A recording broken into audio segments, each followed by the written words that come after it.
guys. How are you today? Hi there. Good, how are you? I'm doing well. Thank you so much for speaking with me.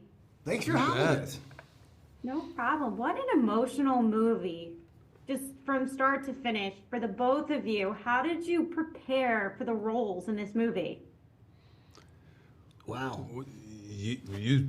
Your preparation was obvious. I mean, yeah. for me, look, I think it's one of those things that I was just shocked that someone was finally taking on this subject matter. I mean, it's not often where a team like Robert Craig Films takes on not only a documentary about the problem, but also shows you a path to hopefully the solution. But then also makes a film about characters portraying things that are so real. And I think for all of us to getting involved in it and seeing those miles and miles of homelessness in Sacramento, you just got to understand how real this was for so many people who are like living in just a hopeless situation.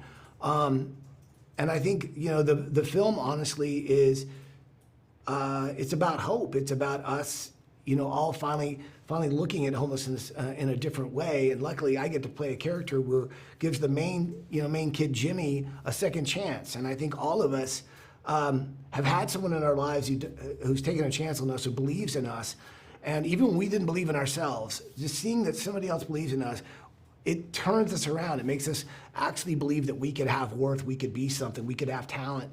And I think that's what it's going to take in someone who's been through homelessness, is the belief that like they could be the person they once were and maybe even better. But it takes a belief that other people care, because I think, as Xander will tell you, I think one of the problems is with homelessness, they're just like faceless numbers and people don't want to actually look.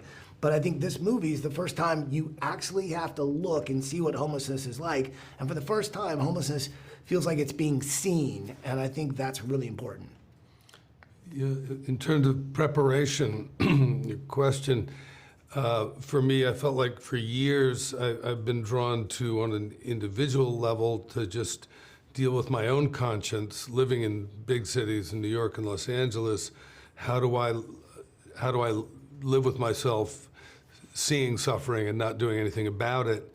And so often we can feel that conflict of, if I give them money, they're going to spend it on drugs or alcohol, and then I'm just contributing to the problem.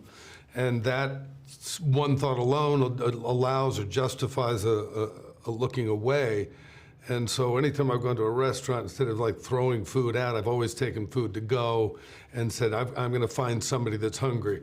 Anytime I see somebody that's hungry, I've said, or walked by somebody without giving anything, I'll try and, whenever I can, stop and get something to go that I can bring and sit, and the luxury of being a bigger guy is that you don't feel as necessarily as that it's, you feel safe in doing so without taking too much of a risk, and you use your good common sense to make sure that it's a reasonably safe situation. But then when and wherever you can, you try and look and see someone who needs to be seen and listen to them because they need to be heard, feed them because they're hungry, and know that you're not just contributing to the problem. And so that's been my preparation for my adult life, living in cities whenever I can, and not often enough. But here was a chance where there's a guy like Robert Craig who's he's been successful, and he's driven by the longest contiguous homeless encampment in the world there in Sacramento, and finally reached a day where he said, I can't bear it, I've got to do something. Just like Julia, our director during COVID, just said, she hadn't directed before, she said, I've got to do something with my life that makes it have been worthwhile. So that's helping other people. And so there's this sort of genuine, I think, calling in all of us that our life is given meaning by helping to lessen the suffering of other people and feeling connected to other people. And so this was just an incredible opportunity for me. I've been drawing and painting my whole life, and so my character does that, so I'd been preparing for that. But then once we got there on set, because they just had done the documentary, and they had all the connections with not only the people on the street there in in Sacramento that we could meet and interview.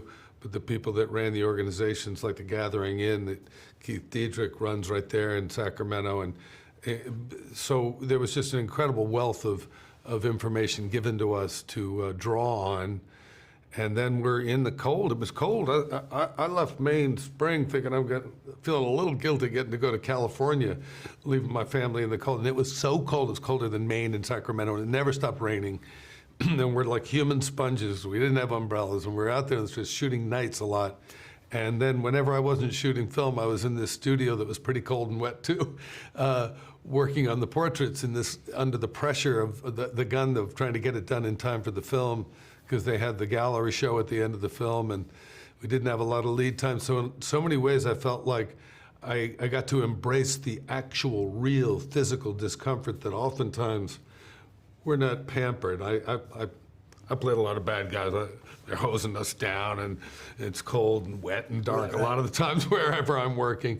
But this was a really difficult film, and there was, I think, a genuine consensus among us. Nobody's going to complain because we all know we get out of this. Right. And if we can do in any way through whatever discomfort and hard storytelling that we're engaged in, if that can help lift other people up at the end, then our lives have been given a little bit more meaning. Well, I'm going to wrap it there because you both kind of hit the nail on any other question I was going to ask you both. So we monologue. Yeah, we're getting good at this. Sorry we didn't let you ask your questions. No, you guys were amazing. Thank you so much for speaking with me, and I'm super excited for everyone to see this movie. It's a much needed movie, and everyone needs to go and see it. It's beautiful. Thank you guys so much. Hey, thanks for having us. Thank you.